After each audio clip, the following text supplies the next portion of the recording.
Hello everyone, welcome to my YouTube channel जिसका नाम है डिजी बुक क्लासेस। क्या आप एक बैंकिंग एस्पिरेंट हैं? क्या आप साल 2023 में एक बैंकर बनना चाहते हैं, लेकिन आप इन चीजों को लेकर डाउट में हैं कि बैंक के टोटल कितने तरह के एग्जाम्स होते हैं, उनका एलिजिबिलिटी क्राइटेरिया क्या होता है, सिलेबस क्या होता है, एग्जाम का पैटर्न एंड इस साल 2023 में कौन कौन से नोटिफिकेशन आना एक्सपेक्टेड है या आ चुके हैं। तो ये वीडियो आपके लिए ही है। आज के इस सेशन में हम आपके इन सभी डाउट्स को क्लियर करेंगे। तो चलिए बिना देर किए आज का सेशन स्टार्ट करते हैं। तो जैसा कि आप अपने स्क्रीन पर देख सकते हैं, बैंक के एग्जाम्स को टोटल हमने 5 कैटेगरी में डिवाइड किया हुआ है। ठीक है, सबसे पहले कौन सा है? आरबीआई, देन एसबीआई, उसके बाद है आईबीपीएस, उसके बाद है आरआरबी एंड एक और कैटेगरी में मैंने डिवाइड किया है जिसको हमने मिसलेनियस का नाम दे दिया है। ठीक है, तो सबसे पहले अगर हम आरबीआई की बात करें तो आरबीआई के 2 एग्जाम्स होते हैं। कौन कौन से होते हैं? एक होता है ग्रेड बी का एग्जाम एंड दूसरा होता है असिस्टेंट का एग्जाम।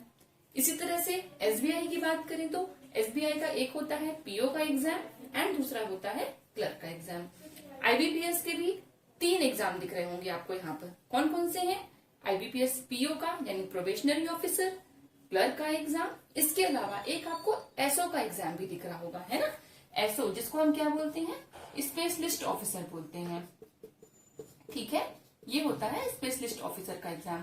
ये जो बाकी एग्जाम्स हैं और उनमें एसओ यानी कि स्पेशलिस्ट ऑफिसर का जो एग्जाम है उसमें बेसिक डिफरेंस क्या होता है? जैसे कि ये जो सारे एग्जाम्स हैं उनके लिए any graduate can apply for these examinations, whereas for specialist officer एक पर्टिकुलर जो स्पेसिफिक आपका एकेडमिक क्राइटेरिया होना जरूरी है। जैसे कि इसमें आईटी के लिए निकलता है, एचआर के लिए निकलता है, लॉ के लिए निकलता है ना। इसी तरह की और कुछ कैटेगरीज होती हैं जिसमें इन्हीं फील्ड में पर्टिकुलर स्पेशलाइजेशन जिन लोगों ने किया होता है वो इसके लिए अप्लाई कर सकते हैं। ठीक है, इसके अलावा आप देखिए आरआरबी यानी कि ग्रामीण बैंक जिसको बोलते हैं, इसकी भी 3 कैटेगरी दिख रही है। पीओ की होती है, क्लर्क की होती है एंड एसओ यानी कि स्पेशलिस्ट ऑफिसर की होती है। ठीक है, इसके बाद एक मैंने मिसलेनियस करके एक कैटेगरी बनाई हुई है। इसमें देखिए आपको एलआईसी का दिख रहा होगा, है ना। जैसे आप लोगों ने भी देखा होगा एलआईसी का जो एओ का एग्जाम अभी हुआ है ना, अभी उसका मेंस भी होने वाला है, ये हो गई। अब इसके अलावा कुछ बैंक्स ऐसे होते हैं जो कि अपने सेपरेट एग्जाम्स कंडक्ट कराते हैं, है ना। उनमें से कौन कौन से? जैसे कि हो गए आईडीबीआई हो गया, इसका सेपरेट एग्जाम होता है। बैंक ऑफ बड़ौदा हो गया, है ना। बैंक ऑफ इंडिया हो गया, ये भी अपने सेपरेट एग्जाम्स कंडक्ट कराते हैं और इन एग्जाम्स के लिए भी आपको अप्लाई करना है। अब इसके अलावा कुछ और एग्जाम्स भी होते हैं, जैसे कि अगर हम देखें तो सेबी का एग्जाम होता है ना, नाबार्ड का एग्जाम होता है। आप बिल्कुल ये एग्जाम्स भी दे सकते हैं, है ना। चलिए, तो ये तो हो गए बैंक के एग्जाम्स के टाइप, है ना। अब इसमें से अगर हम बात करें तो जो टॉप लेवल के एग्जाम्स कौन कौन से होते हैं? सबसे पहले तो अगर बात की जाए तो जो आरबीआई का ग्रेड बी का एग्जाम होता है। आरबीआई का जो ग्रेड बी का एग्जाम्स होता है वो इन सारे एग्जाम्स में सबसे टॉप लेवल का एग्जाम है ना। और इसका सिलेबस भी अगर देखा जाए तो बाकी एग्जाम्स से वेरी करता है, काफी कुछ वेरी करता है। इसमें उतनी मेहनत भी लगती है। प्रीलिम्स तक तो okay, you can appear in prelims with your preparation of PO any PO level exam, है ना। But when you are appearing in mains तो मेंस के लिए आपको अलग तरीके से प्रिपरेशन करनी पड़ेगी, बट वो हो जाती है क्योंकि फाइनेंस से रिलेटेड ही होता है। मैं आगे अभी डिस्कस करूंगी इस बारे में, है ना। ये हो गया। इसके अलावा जो सेबी का एग्जाम होता है, नाबार्ड का एग्जाम होता है, ये भी काफी हाई लेवल के एग्जाम्स होते हैं और इनका भी सिलेबस थोड़ा सा अलग रहता है ना। चलिए, अभी हम कुछ अगर मेन जो एग्जाम्स होते हैं जो कि हर साल होने ही हैं उनके बारे में हम पहले डिस्कशन कर लेते हैं, राइट। तो अगर थोड़े समय के लिए अभी मैं इनको हटा देती हूँ, है ना, हम जो मेन एग्जाम्स हैं उनके बारे में डिस्कशन कर ले। तो अगर हम आरबीआई ग्रेड बी के एग्जाम को बस साइड कर दे थोड़े टाइम के लिए, apart from RBI grade B जो बाकी सारे एग्जाम्स हैं उनका सिलेबस मोर और लेस सिमिलर है। ठीक है, सारे एग्जाम्स का सिलेबस सिमिलर है। आरबीआई ग्रेड बी का सिलेबस बस आपको डिफरेंट मिलेगा, वो भी कौन से स्टेज में? When you are appearing in mains. ठीक है, तो मेंस के टाइम पे डिफर हो जाता है। बाकी सारे एग्जाम्स का जो सिलेबस है वो सिमिलर रहता है। मतलब एक बार आप प्रिपरेशन करेंगे, अगर आपकी अच्छी प्रिपरेशन हो जाए तो आप सारे एग्जाम्स में अपीयर हो सकते हैं। आपको अलग से बहुत ज्यादा कुछ मेहनत करने की जरूरत नहीं है। इसीलिए बैंक एग्जाम की प्रिपरेशन करना एक बहुत ही अच्छा डिसीजन माना जाता है, क्योंकि सबसे अच्छी चीज इसमें यही होती है कि एक बार अगर आपकी प्रिपरेशन हो जाती है ना, तो 1 बाय 1 मतलब आप काउंट कीजिए ना कि साल में आपको मिनिमम 8 to 10 एग्जाम्स तो देने ही देने हैं एक ही प्रिपरेशन से।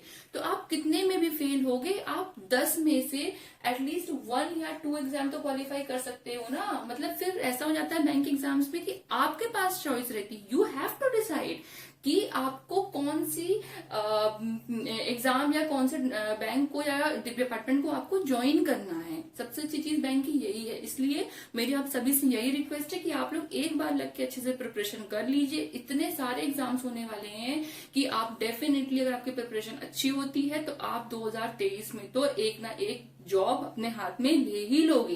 क्योंकि बैंक एग्जाम की सबसे अच्छी चीज ये है कि बहुत ही टाइमली एग्जाम होता है। मतलब विद इन 6 मंथ अगर कहा जाए, है ना, विद इन 6 मंथ अगर आपको कोई एग्जाम निकालना है, या मैक्स टू मैक्स जाएगा तो 10 मंथ to 1 ईयर आपकी ज्वाइनिंग हो जाती है। सबसे अच्छी बात बैंक एग्जाम्स में यही रहती है। और फिर आपके पास तो इतने सारे ऑप्शंस हैं, तो डेफिनेटली कहीं ना कहीं आप तो सेटल हो जाओगे, है ना। तो बिल्कुल लग के आप लोग तैयारी कर लीजिए, और इस साल एग्जाम्स आपको निकालना ही है। अब मैं इसके बाद में आगे चलिए बात कर लेती हूँ कि कौन कौन से एग्जाम्स के जो नोटिफिकेशंस हैं वो साल के लगभग किस महीने में एक्सपेक्टेड हैं, और जिनकी एग्जाम डेट्स क्या क्या हो सकती हैं, जिससे आपको आगे प्रिपरेशन करने के लिए एक क्लियर पाथ पता रहेगा। तो चलिए, जैसा कि आप देख सकते हैं, सबसे पहले बात की जाए अगर LIC के AO के एग्जाम की, है ना, तो इसका प्रीलिम्स हो चुका है। अभी मार्च में इसका मेंस एक्सपेक्टेड है। तो चलिए, जिन लोगों ने इसका एग्जाम दे दिया होगा उन्हें तो पता होगा कि अभी इसका मेंस होने वाला है, ठीक है। अब अपकमिंग एग्जाम्स कौन कौन से हैं। RBI ग्रेड बी की अगर बात की जाए तो अप्रैल से मई के बीच में एग्जाम को एक्सपेक्ट किया जा रहा है। मोस्ट प्रोबेबली मार्च अप्रैल में अभी इसका नोटिफिकेशन आ जाएगा और अराउंड मई में एग्जाम कंडक्ट हो जाएगा, ठीक है। RBI असिस्टेंट की बात की जाए अगर, इसका तो बिल्कुल अवेटेड है काफी टाइम से, लगभग हम 1 महीने से वेट कर रहे हैं, और लग रहा है कि फेब में ही आने का था कि नोटिफिकेशन आ जाएगा। अभी नहीं तो ये मानिए कि आज या कल, मतलब बहुत ही जल्दी इसका जो नोटिफिकेशन है वो आने वाला है। एंड अप्रैल मई में एग्जाम एक्सपेक्टेड है। SBI क्लर्क की अगर बात की जाए उसका भी सेम है, अप्रैल से मई के बीच में एग्जाम एक्सपेक्टेड है ना। SBI की अगर PO की बात की जाए तो अक्टूबर के अराउंड इसका नोटिफिकेशन एक्सपेक्टेड है, और ऐसा अंदाजा लगाया जा रहा है कि दिसंबर में एग्जाम भी कंडक्ट हो जाएगा, ठीक है। SBI PO का एग्जाम भी दिसंबर में एक्सपेक्टेड है कंडक्ट होना। इसके अलावा अब बात करते हैं IBPS का, जो CWE का एग्जाम होता है नेशनलाइज बैंक के लिए, और जो ग्रामीण बैंक का एग्जाम होता है RRB का, है ना। इन दोनों के तो कैलेंडर ही आउट हो चुके हैं। मैं आप लोगों को कंप्लीट इसके बारे में एग्जाम की जो डेट्स हैं वो अभी बताने वाली हूँ। अच्छा, यहाँ पर एक बात आपको मैं और यहाँ पर बता दूं, जैसे कि यहाँ पर अगर हम RBI की बात करते हैं, मतलब कि ग्रामीण बैंकों की बात करते हैं, तो इसमें और बाकी बैंक के एग्जाम्स में आपको एक डिफरेंस देखने के लिए मिलेगा, जो कि काफी पॉजिटिव है। बहुत सारे स्टूडेंट्स को ये जान करके काफी रिलीफ मिलेगा। जैसे कि बैंक के जो बाकी सारे एग्जाम्स होते हैं उसमें आप लोग देखते हैं ना कि इंग्लिश का जो एक पेपर है वो कंपलसरी होता है ना। चाहे हम इसको हम प्रीलिम्स के सेंस में बात करें, या चाहे हम इसको मेंस के सेंस में बात करें, प्रीलिम्स का एक इंग्लिश का एक कंपलसरी पेपर होता है। बहुत सारे ऐसे स्टूडेंट्स होते हैं जिन्हें इंग्लिश में डिफिकल्टी होती है, मतलब कुछ जो कि ऐसे इंग्लिश मीडियम से नहीं होते हैं उन्हें भी होती है, या बहुत से इंग्लिश मीडियम के भी होते हैं बट उनकी इंग्लिश भी बहुत अच्छी होती है, पर वो इंग्लिश के पेपर में स्कोर नहीं कर पाते हैं, क्योंकि इंग्लिश में कॉम्प्रिहेंशन रहता है और बहुत सारी ऐसी चीजें होती हैं, तो उसमें कई लोग स्कोर नहीं कर पाते हैं। तो RRB में यहाँ पर एक एडवांटेज ये होता है कि जो उसका प्रीलिम्स का जो पेपर रहता है ना, प्रीलिम्स में तो मान लीजिए कि इंग्लिश का पेपर होता ही नहीं है ना, प्रीलिम्स में इंग्लिश नहीं होती है। इसके अलावा अगर हम मेंस की बात करें तो मेंस में आपको चॉइस दी जाएगी बिटवीन इंग्लिश एंड हिंदी, ठीक है।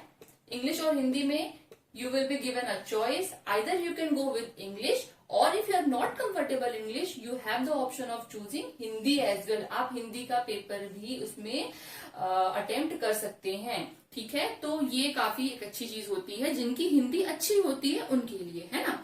तो अगर इस तरह से हम देखें तो बैंक के एग्जाम्स जो होते हैं, इसमें एक चीज तो क्लियर हो गई कि जो एग्जाम्स होते हैं वो 2 स्टेज में तो रहते ही हैं, है ना। एक तो सभी का प्रीलिम्स होगा और मेंस होगा। पहली बात तो ये हो गई कि रिटन टेस्ट की 2 स्टेजेस होंगी। दूसरी बात क्या हो गई, एक क्लरिकल लेवल का एग्जाम होगा और दूसरा पीओ लेवल का एग्जाम होगा। लेकिन प्रिपरेशन आपको कंसोलिडेटेड ही करनी, क्योंकि सिलेबस बिल्कुल सेम रहता है। बस पीओ में थोड़े से हाई लेवल के क्वेश्चन आ जाते हैं, क्लर्क में उतने नहीं आते हैं। तो पीओ का कट ऑफ थोड़ा सा कम रहता है, जबकि क्लर्क का कट ऑफ थोड़ा सा ऊपर चला जाता है ना। तो उसमें कुछ आपको अलग से पढ़ने की जरूरत नहीं रहती है, ठीक है। तो चलिए अब मैं आप लोगों को इनका जो एग्जाम डेट जो कि कैलेंडर रिलीज हो चुका है, अब इसके बारे में मैं आप लोगों से डिस्कस करूंगी। तो चलिए, जैसे कि आप देख सकते हैं, सबसे पहले हम डिस्कस करते हैं आरआरबी के बारे में, है ना, मतलब कि ग्रामीण बैंक के बारे में। ग्रामीण बैंक में क्या देखते हैं हम, प्रीलिम्स की डेट शीट आ चुकी है। Scale 1 and office assistant. Scale 1 किसको बोलते हैं, पीओ को बोलते हैं, and office assistant clerk. Okay, clerk is called office assistant, ठीक है। अब इसकी डेट शीट आ चुकी है।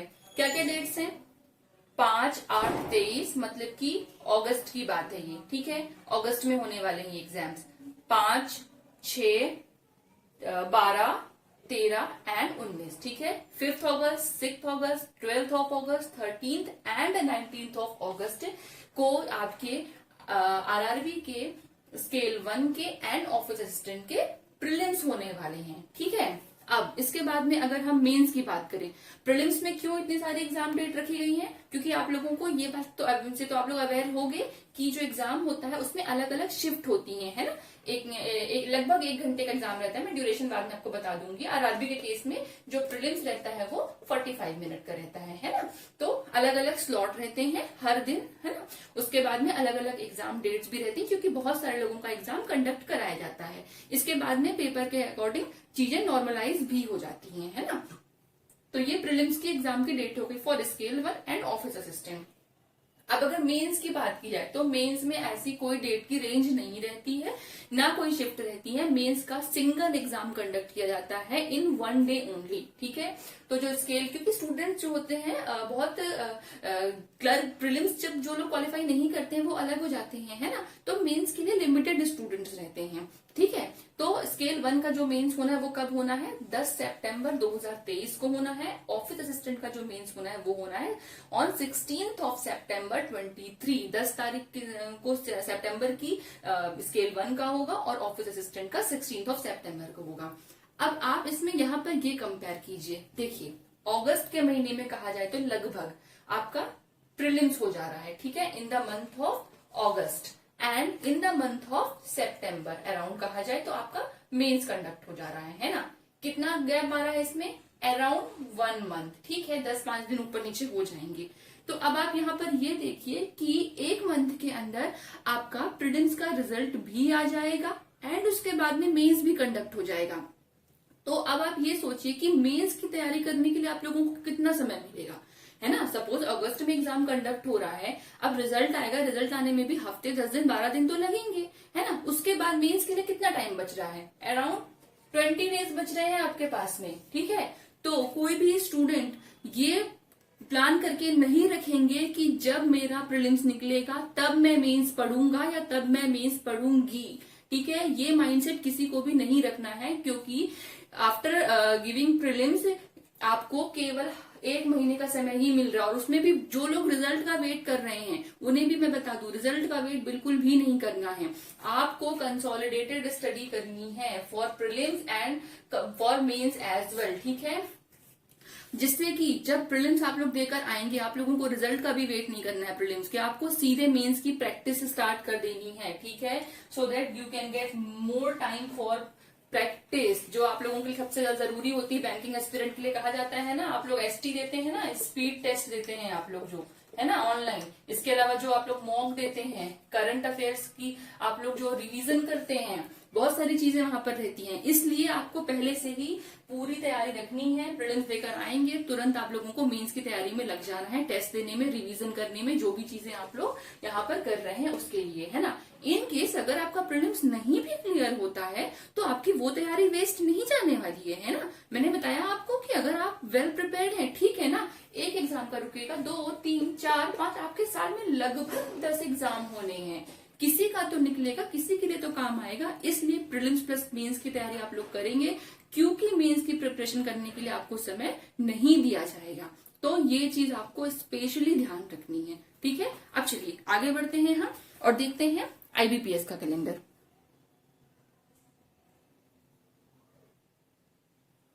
अब जैसा कि अगर आईबीपीएस का कैलेंडर आप देख पा रहे होंगे, है ना, आईबीपीएस ने किस किस का, क्लर्क का, पीओ का एंड एसओ का, ठीक है, इन तीनों का कैलेंडर जारी कर दिया है। अब देखिए आप, अगर हम क्लर्क की बात करें, ठीक है, राइट, क्लर्क में कब हो रहे हैं एग्जाम, 3 दिन हो रहे हैं, 26 अगस्त, 27 अगस्त एंड 2 सितंबर, ठीक है। 26 अगस्त, 27 अगस्त एंड 2 सितंबर को 3 दिन क्लर्क के एग्जाम्स हो रहे हैं, प्रीलिम्स के। एंड फिर देखते हैं पीओ के, 23 सितंबर, 30 सितंबर एंड 1 अक्टूबर। मतलब कि क्लर्क का प्रीलिम्स पहले हो जाएगा आपका, उसके बाद आपको लगभग 1 मंथ का टाइम मिल रहा है पीओ के प्रीलिम्स के लिए, ठीक है। ये अच्छी चीज है, 1 मंथ बहुत इनफ टाइम होता है ना। तो पीओ का बाद में होगा। और ऑब्वियसली अगर आप पीओ लेवल की प्रिपरेशन कर रहे हैं तो आपके लिए ये चीज अच्छी है, पीओ लेवल की आप प्रिपरेशन कीजिए। तो क्लर्क का एग्जाम पहले है, भले ही समय कम मिलेगा, लेकिन क्लर्क का पेपर भी तो इससे कम लेवल का रहेगा ना। तो आप लोगों के लिए ये चीज पॉजिटिव रहेगी, आप इजिली सॉल्व कर लोगे इसको, है ना, ठीक है। एसओ का कब हो रहा है, 30 दिसंबर एंड 31 दिसंबर। देखिए 2023 के आखिरी दिन आप लोगों को पेपर देना रहेगा एसओ वालों को, ठीक है। तो चलिए अब इसके बाद मेंस की तरफ चलते हैं। क्लर्क का मेंस कब होने वाला है, 7 अक्टूबर 23, 7 अक्टूबर 2023 को, 7 अक्टूबर को होने वाला है क्लर्क का मेंस। 5 नवंबर को होने वाला है पीओ का मेंस, ठीक है। और 28 जनवरी को होने वाला है 2024 में एसओ का मेंस, ठीक है। अब चलिए इसमें भी एक बेसिक आप जो सिमिलैरिटी देखेंगे, जैसा कि मैंने आरआरबी के टाइम पर भी आपको दिखाया था, है ना। और ये सिर्फ आईबीपीएस या आरआरबी की बात नहीं है, बैंक के लगभग सभी एग्जाम्स में आपको ये चीज देखने को मिलेगी कि प्रीलिम्स में, है ना, और मेंस में आपको अराउंड जो है 30 to 40 days on an average अगर बोले तो 1 मंथ का ही टाइम मिलने वाला है। तो मेंस के लिए 1 महीने का समय है ना। तो मेंस आप पहले से प्रिपेयर रखेंगे। मैं रिपीट कर रही हूँ सेम चीज जो मैंने अभी आपको बताई थी कि मेंस के लिए आपको प्रिपेयर रहना है, क्योंकि 1 मंथ का टाइम मिलेगा, उसी में आपका रिजल्ट भी आना है, प्रैक्टिस करना होता है, काफी टाइम टेकिंग होती है चीजें, है, और वो बहुत क्रूशल टाइम होता है। तो प्रीलिम्स देने के बाद कोई भी बच्चा खुद से अपने आप को जज नहीं करेगा, किसी को डीमोटिवेट होकर नहीं बैठना है, ठीक है। जब तक रिजल्ट नहीं आ जाता है, यू आर इन। जब आईबीपीएस बताएगा आप मेंस दे रहे हो कि नहीं दे रहे हो, है ना, जब आईबीपीएस बताएगा तब आगे का डिसीजन उसके हिसाब से लेंगे, मैं उस समय भी आपके साथ रहूंगी, ठीक है। तो जब तक रिजल्ट नहीं आता है सारे बच्चे लग करके मेंस की प्रैक्टिस शुरू कर देंगे, ठीक है। पीओ का मेंस कब होने वाला है, 5 नवंबर को होने वाला है, ठीक है। चलिए तो ये इसके बाद में चीजें इसकी कैलेंडर की क्लियर हो गई, है ना। अब चलिए इसके बाद में अब हम 1 बाय 1 सारे एग्जाम्स के सिलेबस का, एक एग्जाम का जो पैटर्न है उसको डिस्कस कर लेते हैं कि इन सभी एग्जाम्स का पैटर्न क्या रहता है, जिससे कि आपको आगे डिसीजन लेना आसान रहेगा। आपको लगेगा अभी कि सिर्फ मैं बोल रही हूँ कि इतने एग्जाम्स में कॉमन सिलेबस रहता है, जब मैं यहाँ पर डिस्कस करूंगी देन यू विल रियलाइज कि यस सिलेबस तो काफी कुछ मैच करता है, लगभग सेम सिलेबस है ना। एक बार की प्रिपरेशन की बात रहती है बस। तो चलिए शुरुआत करते हैं, हम में डिस्कस करेंगे, ठीक है। तो जैसा कि आप देख रहे हैं बोर्ड में आरबीआई का ग्रेड बी का जो एग्जाम होता है, ठीक है, इसमें कितनी स्टेजेस रहती हैं, 3 स्टेजेस रहती हैं, ओके। प्रीलिम्स फर्स्ट स्टेज होती है, सेकंड मेंस होती है, थर्ड क्या होता है, इंटरव्यू होता है, ठीक है। अब अगर हम एग्जाम के पैटर्न की बात करते हैं, ठीक है, तो आरबीआई ग्रेड बी का जो प्रीलिम्स का पेपर होता है उसमें 4 सेक्शन होते हैं, राइट, जैसे कि आप देख रहे हैं। पहला सेक्शन एक होता है, वो होता है जनरल अवेयरनेस का। जनरल अवेयरनेस में टोटल कितने क्वेश्चंस आते हैं, 80 क्वेश्चंस आते हैं, 80 मार्क्स के होते हैं, एंड आपको टाइम अलॉटेड होता है 25 मिनट का, ठीक है। ये बात ध्यान रखिएगा, आरबीआई ग्रेड बी का जो प्रीलिम्स होता है, वैसे जो मैक्सिमम प्रीलिम्स होते हैं लगभग सारे ही कहा जाए तो, सभी के आपको सेक्शनल टाइमिंग देखने को मिलेगी। हर एक पर्टिकुलर सेक्शन को अलग से टाइम दिया गया है और उतने टाइम के अंदर ही आपको उस सेक्शन को कंप्लीट करना है। ठीक है, अगर आप चाहें कि आपका वो सेक्शन जल्दी भी कंप्लीट हो जाएगा तो वो बचा हुआ टाइम आप किसी दूसरे सेक्शन में यूज नहीं कर सकते हैं। ठीक है, सेकेंड पेपर इसका होता है जो वो रहता है सेक्शन इसका, वो रहता है क्वांटिटेटिव एप्टीट्यूड का, मतलब कि मैथ्स का रहता है ना। इसमें आपको 30 क्वेश्चन दिए जाएंगे, 30 मार्क्स के होंगे। इसके लिए भी आपको 25 मिनट्स का टाइम मिलेगा, 25 मिनट का समय आपको मिलेगा। तीसरा सेक्शन जो होता है वो है इंग्लिश लैंग्वेज का होता है ना। 30 क्वेश्चन मिलेंगे, 30 मार्क्स के रहेंगे, time allotted will be of 25 minute. Fourth section आपका रीजनिंग का रहेगा, जिसमें कि आपको 60 क्वेश्चन दिए जाएंगे, 60 मार्क्स के होंगे and time allotted will be of 45 minutes. यहाँ पर आप देख पा रहे हैं कि आपको रीजनिंग के लिए सबसे ज्यादा मतलब कि 45 मिनट का टाइम दिया जा रहा है और क्वेश्चंस भी ज्यादा है, 60 आपको क्वेश्चंस दिए जा रहे हैं, है ना। तो टोटल 200 क्वेश्चंस रहेंगे, 200 मार्क्स के रहेंगे और आपको टोटल 120 मिनट यानी कि 2 घंटे का टाइम दिया जाएगा। इसमें आप ध्यान रखिएगा कि रीजनिंग में आप चाहें तो बहुत अच्छा स्कोर कर सकते हैं, है ना। रीजनिंग अगर आपने स्ट्रॉन्ग कर ली, 45 मिनट का आपको टाइम भी मिल रहा है, तो एज पॉसिबल आप रीजनिंग में ज्यादा स्कोर कर लीजिए और जनरल अवेयरनेस में ज्यादा स्कोर कर लीजिए, है ना। तो इससे क्या होगा कि टोटल कट ऑफ में ना बाकी सेक्शन से आपको थोड़ा सा अगर कम भी हो जाते हैं मार्क्स, अगर सपोज इंग्लिश में ही कम हो जाते हैं, है ना, तो उसमें आपको वो चीजें कवर हो जाएंगी। ठीक है, तो ये हो गया इसका प्रीलिम्स का। अब इसके बाद में हम देखते हैं इसका मेंस का पैटर्न किस तरह का रहता है ना। आरबीआई ग्रेड बी का हम अब देखेंगे मेंस का पैटर्न कैसा रहता है। तो अगर मेंस के सेक्शन की बात की जाए तो ये बैंक के बाकी एग्जाम से कम्प्लीटली डिफरेंट रहता है ना। काफी हद तक मतलब अलग रहता है, इसके लिए आपको अलग से ही प्रिपरेशन करनी है। मेंस के सेक्शन में 3 पेपर होते हैं, इसमें पेपर 1, पेपर 2 एंड पेपर 3 होते हैं। ठीक है, अब देखिए जो पेपर 1 होता है उसका नाम है इकोनॉमिक्स एंड सोशल इश्यूज। अब इसके बाद इसका जो टाइप है वो 2 तरह के पार्ट में डिवाइड रहता है पेपर 1, है ना। एक पेपर होता है इसका ऑब्जेक्टिव का और दूसरा पेपर इसका होता है डिस्क्रिप्टिव का। मतलब कि पेपर 1 2 पार्ट में होता है, एक पार्ट होता है इसका ऑब्जेक्टिव का, दूसरा पार्ट होता है इसका डिस्क्रिप्टिव का। जो ऑब्जेक्टिव पार्ट होता है उसमें जो वेटेज है उसका वो है 50 मार्क्स का और इसके लिए आपको 30 मिनट का समय दिया जाता है। ठीक है, जो इसका डिस्क्रिप्टिव पार्ट होता है वो भी 50 मार्क्स का होता है, लेकिन इसके लिए आपको 90 मिनट्स का समय दिया जाता है। अब 90 मिनट का समय क्यों दिया जाता है? आरबीआई ग्रेड बी का जो मेंस का पेपर होता है उसमें जो डिस्क्रिप्टिव का सेक्शन रहता है, इन तीनों पेपर में आप देख रहे होंगे डिस्क्रिप्टिव है ना। तो जो डिस्क्रिप्टिव का सेक्शन होता है वो पेन पेपर बेस्ड नहीं होता है, आपको इसको सिस्टम पर टाइप करके ही डिस्क्रिप्टिव का पेपर देना होता है ना। इसलिए आपको टाइम भी उसके हिसाब से दिया गया है। चलिए अब दूसरे पेपर की तरफ देखते हैं। दूसरा पेपर होता है इंग्लिश लैंग्वेज का पेपर, जो कि कम्प्लीटली डिस्क्रिप्टिव है ना। ये होता है 100 मार्क्स का और इसके लिए आपको 90 मिनट्स का समय दिया जाता है। ठीक है, अब इसके बाद में हम तीसरे पेपर की तरफ आते हैं। तीसरा पेपर जो होता है वो होता है फाइनेंस एंड मैनेजमेंट का। ठीक है, अब ये भी 2 पार्ट में होता है, एक होता है ऑब्जेक्टिव पार्ट इसका और दूसरा होता है डिस्क्रिप्टिव पार्ट। दोनों पार्ट का जो वेटेज है वो होता है 50-50 मार्क्स का। ऑब्जेक्टिव पार्ट के लिए आपको 30 मिनट का टाइम दिया जाता है, वेरस डिस्क्रिप्टिव पार्ट के लिए आपको 90 मिनट्स का टाइम दिया जाता है। मतलब कि पेपर 2 बस जो है इंग्लिश का वो कम्प्लीटली डिस्क्रिप्टिव है और पेपर 1 एंड पेपर 3 जो है वो ऑब्जेक्टिव एंड डिस्क्रिप्टिव 2 पार्ट में डिवाइड किया जा रहा है ना। अब देखिए पेपर 1 के लिए आपको कितना टाइम टोटल मिल रहा है? 120 मिनट मिल रहे हैं, है ना। पेपर 2 के लिए 90 मिनट मिल रहे हैं और इसके लिए आपको पेपर 3 के लिए भी 120 मिनट मिल रहे हैं।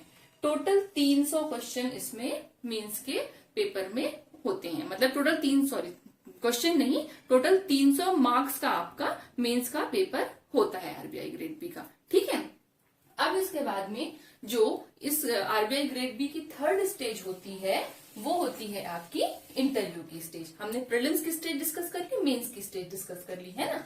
अब जो 3rd स्टेज होती है वो होती है इंटरव्यू की स्टेज। इंटरव्यू का वेटेज कितना रहता है?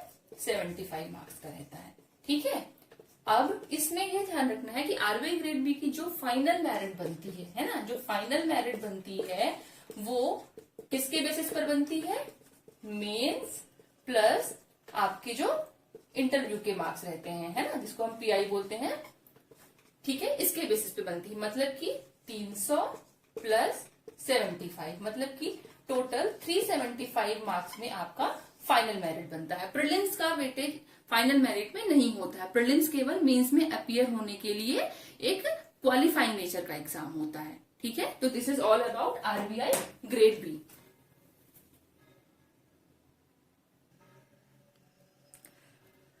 नेक्स्ट हम आगे बढ़ते हैं। जैसा कि आप देख सकते हैं, अब हम बात कर रहे हैं प्रीलिम्स के पेपर की। ठीक है, लेकिन एग्जाम्स कौन कौन से हैं? SBI PO, SBI clerk, IBPS PO, IBPS clerk और आरबीआई असिस्टेंट। ठीक है, हम ये 5 एग्जाम्स के बारे में बात कर रहे हैं जिनका की प्रीलिम्स का पैटर्न एकदम सेम रहता है। ठीक है, फिर से देखिए, SBI PO, SBI clerk, IBPS PO, IBPS clerk and RBI का असिस्टेंट। इन सभी का क्लर्क का जो इन सभी का जो प्रीलिम्स का पैटर्न है वो बिल्कुल सेम रहता है। इसमें आपको 3 सेक्शन देखने को मिलेंगे। ठीक है, पहला सेक्शन होता है इंग्लिश लैंग्वेज का, जिसमें कि 30 क्वेश्चंस होते हैं 30 मार्क्स के एंड आपको टाइम दिया जाता है 20 मिनट का। दूसरा होता है न्यूमेरिकल एबिलिटी, मतलब कि मैथ्स का पेपर होता है।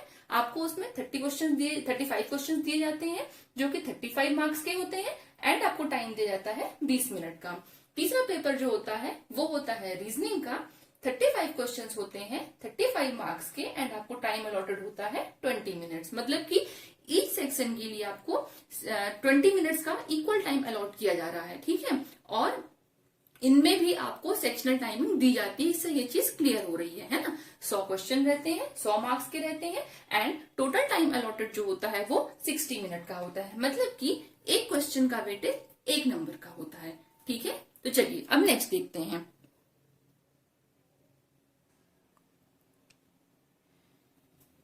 नेक्स्ट हम देखेंगे RRB PO and RRB clerk का जो प्रीलिम्स का पैटर्न होता है। ठीक है, आरआरबी क्लर्क और पीओ का प्रीलिम्स का पैटर्न सेम रहता है। ठीक है, अब इसमें क्या रहता है देखिएगा, 2 ही सेक्शन रहते हैं। जैसा कि मैंने आप लोगों को पहले भी बताया था ना कि इंग्लिश का सेक्शन नहीं रहता है इसमें, है ना। 2 ही सेक्शन रहते हैं इसमें। एक होता है न्यूमेरिकल एबिलिटी का सेक्शन, दूसरा होता है रीजनिंग का सेक्शन। दोनों ही से आपको 40-40 क्वेश्चन पूछे जाते हैं जिनके वेट मार्क्स रहते हैं 40 एंड 40। मतलब कि हर क्वेश्चन 1 नंबर का रहता है। टोटल 80 क्वेश्चंस पूछे जाते हैं जो कि 80 मार्क्स के होते हैं। अब यहाँ पर एक डिफरेंस आपको ये देखने के लिए मिलेगा, जहां तक अभी मैंने सारे प्रीलिम्स की बात की सभी में सेक्शनल टाइमिंग थी, लेकिन आरआरबी क्लर्क और पीओ का जो एग्जाम होता है ना, उसमें आपको सेक्शनल टाइमिंग देखने को नहीं मिलती है। इसमें आपको कंसोलिडेटेड टाइमिंग मिलती है 45 मिनट की। तो आप इस टाइमिंग को वाइजली यूज कर सकते हैं, है ना। मतलब कि अगर किसी का मैथ्स का सेक्शन किसी का ज्यादा स्ट्रांग है या किसी का रीजनिंग का सेक्शन अगर ज्यादा स्ट्रांग है तो आप उसको थोड़ा सा ज्यादा टाइम दे करके ज्यादा क्वेश्चन अटेम्प्ट कर सकते हैं। ठीक है, अगर कहीं पर कोई एडवांटेज ले रहा है तो उसका आप लोगों को फायदा उठाना भी सीखना पड़ेगा कि आप यहाँ पर अपनी स्ट्रॉन्ग चीजों पर वर्क कर सकते हो, है ना। ठीक है, तो चलिए 80 क्वेश्चंस होते हैं जो कि 80 मार्क्स के होते हैं। 45 मिनट की आपको टाइमिंग दी जाती है RRB PO and RRB clerk में।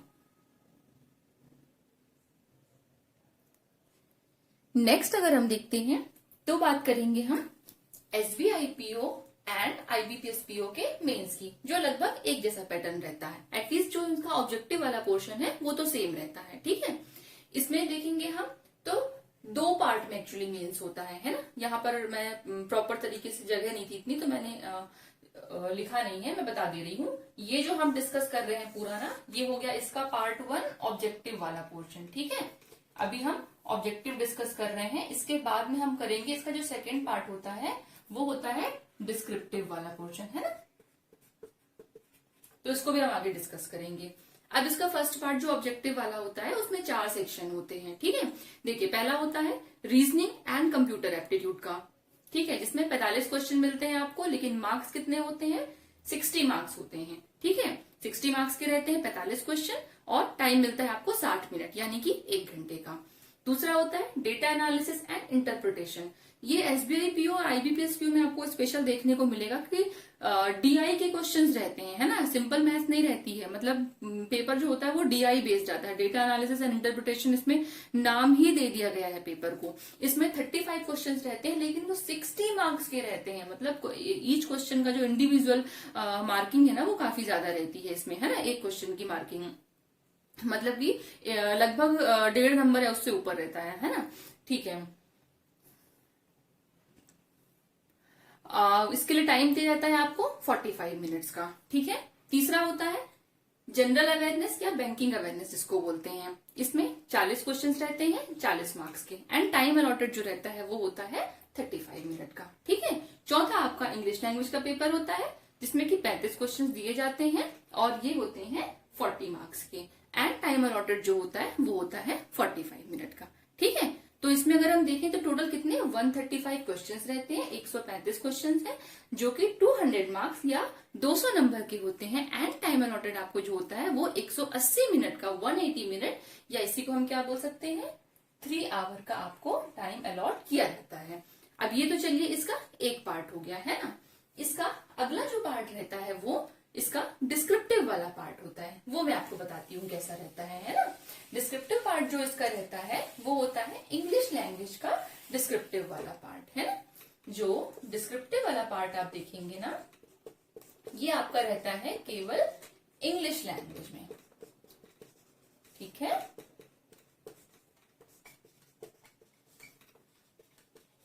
इंग्लिश लैंग्वेज में।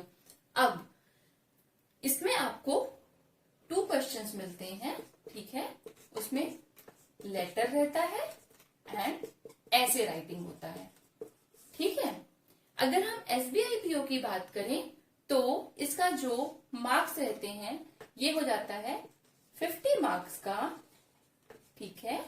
In case of SBI PO, जबकि आईबीपीएस में देखा जाए तो इसका वेटेज होता है 25 मार्क्स का। ठीक है। आईबीपीएस के केस में होता है ये, और दोनों ही केस में जो टाइम अलॉटेड होता है वो होता है 30 मिनट का। ठीक है। तो क्लियर हो गया आपको, एसबीआई पीओ और आईबीपीएस पीओ में ऑब्जेक्टिव एंड डिस्क्रिप्टिव बोथ होता है। ऑब्जेक्टिव दोनों का सेम है, लेकिन डिस्क्रिप्टिव में जहां एसबीआई 50 नंबर का डिस्क्रिप्टिव होता है, आईबीपीएस में 25 नंबर का होता है। दोनों ही केस में टाइम अलॉटेड जो आपको होता है वो होता है 30 मिनट का। चलिए नेक्स्ट हम मूव करते हैं RRB PO and RRB clerk की तरफ, है ना। ग्रामीण बैंक के जो क्लर्क और पीओ के एग्जाम्स होते हैं उसका मेंस का पैटर्न क्या रहता है। इसका पैटर्न दोनों का सेम रहता है। कैसे सेम रहता है, 5 सेक्शन रहते हैं। रीजनिंग के 40 क्वेश्चन आते हैं जिसका वेटेज होता है 50 मार्क्स का। जनरल अवेयरनेस के 40 क्वेश्चन आते हैं जिसका वेटेज होता है 40 मार्क्स का। मैथ्स के 40 क्वेश्चन 50 नंबर के होते हैं। अब देखिए यहाँ पर आपको चॉइस दी जा रही है, मैंने बताया था ना कि इंग्लिश भी रहता है हिंदी भी रहता है। आपको चूज करना है कि आप कौन सी लैंग्वेज सेलेक्ट कर रहे हैं, है ना।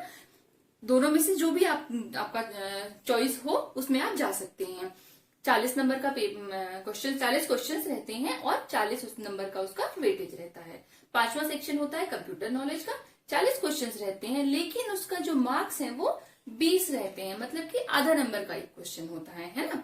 टोटल 200 क्वेश्चन पूछे जाते हैं और उनका वेटेज रहता है 200 मार्क्स का। इसमें देखिए सेक्शनल टाइमिंग आपको देखने को नहीं मिलेगी, जैसा कि प्रीलिम्स में भी हमने देखा था कि आरआरबी में सेक्शनल टाइमिंग नहीं थी। सेम वही चीज मेंस में भी होती है। आपको कंबाइंड रूप से 2 घंटे का समय दिया जाएगा और उसी के बीच में आपको टाइम मैनेज करना है। मतलब आपकी चॉइस है वो। अगर आपको लगता है कि आपको रीजनिंग में ज्यादा टाइम देनी है, आप ज्यादा अटेम्प्ट करके स्कोर कर सकते हैं अच्छा, तो आप रीजनिंग में जा सकते हैं। आपको लग रहा है कि आपकी मैथ्स अच्छी है, आप मैथ्स में ज्यादा स्कोर कर सकते हैं, तो you can go for that as well. GA suppose आपका काफी अच्छा है, जीए और कंप्यूटर में ऐसा ज्यादा टाइम टेकिंग होता नहीं है, आप कोशिश कीजिए आप बहुत जल्दी उसको कंप्लीट कर लें और बचे हुए उस टाइम को आप अपनी रीजनिंग में हो गया, मैथ्स हो गया, हिंदी भी रहती है, इंग्लिश रहती है, आप उसमें यूटिलाइज कर सकते हैं, है ना। तो आपका स्कोर जो है काफी इंप्रूव हो सकता है इससे। तो ये आपका आरआरबी का क्लर्क एंड पीओ का मेंस का पैटर्न हो गया। ठीक है। चलिए अब नेक्स्ट हम देखते हैं किसका देखेंगे, SBI clerk and IBPS clerk का मेंस का पैटर्न। ठीक है। जैसा कि आप देख सकते हैं इसमें क्या होता है, 4 सेक्शन होते हैं, है ना। एसबीआई क्लर्क और आईबीपीएस क्लर्क का मेंस का पैटर्न सेम रहता है। सेम हमने देखा था कि एसबीआई का जो पीओ का था और आईबीपीएस का पीओ का जो था मेंस का पैटर्न वो भी सेम था, है ना। तो हमें याद रखना है कि एसबीआई और आईबीपीएस का जो क्लर्क और पीओ दोनों का पैटर्न है वो सेम है। चलिए अब इसमें हम देखेंगे तो 4 सेक्शन रहते हैं। पहला सेक्शन किसका है, reasoning ability and computer aptitude का, है ना। एंड कंप्यूटर एप्टीट्यूड लिखा हुआ है ये। इसमें कितने 50 क्वेश्चंस होते हैं जो कि 60 नंबर के 60 मार्क्स के होते हैं। एंड जो टाइम अलॉटेड आपको होता है वो होता है 45 मिनट का। ठीक है। दूसरा सेक्शन होता है इंग्लिश लैंग्वेज का होता है, 40 क्वेश्चंस आपको दिए जाते हैं जो कि 40 मार्क्स के होते हैं एंड जो टाइम ड्यूरेशन अलॉटेड होता है दैट इज ऑफ 35 मिनट। ठीक है। तीसरा होता है क्वांटिटेटिव एप्टीट्यूड का 50 क्वेश्चंस 50 मार्क्स के एंड टाइम अलॉटेड 45 मिनट्स का रहता है। चौथा सेक्शन जो रहता है वो जनरल या फाइनेंशियल अवेयरनेस का रहता है। इसमें आपको 50 क्वेश्चंस अलॉट किए जाते हैं जो कि 50 मार्क्स के होते हैं एंड टाइम अलॉटेड जो होता है वो 35 मिनट का होता है। ठीक है, क्लियर हो गया सबको। इसमें भी मतलब कि सेक्शनल टाइमिंग है ना। टोटल 190 क्वेश्चंस दिए जाते हैं, 190 क्वेश्चंस रहते हैं जो कि 200 मार्क्स के होते हैं एंड टाइम अलॉटेड टोटल जो होता है वो 160 मिनट का होता है। ठीक है, क्लियर हो गया आपको। अब हम नेक्स्ट देखते हैं जो कि लास्ट है, वो है आरबीआई असिस्टेंट का मेंस का पैटर्न। ठीक है, इसमें आप देख रहे होंगे 5 सेक्शन होते हैं। पहला सेक्शन होता है इंग्लिश लैंग्वेज का जिसमें 40 क्वेश्चंस 40 मार्क्स के होते हैं and time allotted is of 30 minute. Second section is quantitative aptitude, maths का पेपर है आपका, 40 क्वेश्चंस होते हैं 40 मार्क्स के, टाइम अलॉटेड 30 मिनट। रीजनिंग का तीसरा पेपर होता है, तीसरा सेक्शन होता है सॉरी, है ना, 40 क्वेश्चंस होते हैं 40 मार्क्स के, 30 मिनट का टाइम दिया जाता है। कंप्यूटर का फोर्थ सेक्शन होता है 40 क्वेश्चंस 40 मार्क्स के, 20 मिनट का टाइम दिया जाता है। एंड पांचवा सेक्शन होता है जनरल अवेयरनेस का, 40 क्वेश्चंस 40 मार्क्स के, टाइम अलॉटेड होता है 25 मिनट। मतलब इसमें भी सेक्शनल टाइमिंग होती है, कुछ नहीं है, 5 सेक्शन है, 5 सेक्शन से 40-40 क्वेश्चन पूछे गए हैं और एक क्वेश्चन 1 मार्क्स का ही है ना। मतलब टोटल 200 क्वेश्चन इसमें पूछे जाते हैं जो कि 200 मार्क्स के होते हैं एंड टाइम अलॉटेड जो होता है वो होता है 135 मिनट का। तो बच्चों that's all for today. I guess आज हमने देख लिया कि 2023 में कौन कौन से नोटिफिकेशंस आने वाले हैं, कितने एग्जाम बैंक के टोटल होते हैं जिनकी आपको तैयारी करनी है, और एज जनरल हमने सबका एग्जाम का पैटर्न देख लिया कि जो लगभग एग्जाम है उनका पैटर्न मोर और लेस सेम होता है ना। तो अब मैं आई होप आपको मेरा ये वीडियो अच्छा लगा होगा। अगर आपको मेरा वीडियो पसंद आया हो तो इसे लाइक, मेरे चैनल को सब्सक्राइब और शेयर करना मत भूलिएगा। मैं जल्दी आपसे अगली बार मिलूंगी एक नए वीडियो और नई इन्फॉर्मेशन के साथ। तब तक के लिए bye bye, thank you for watching.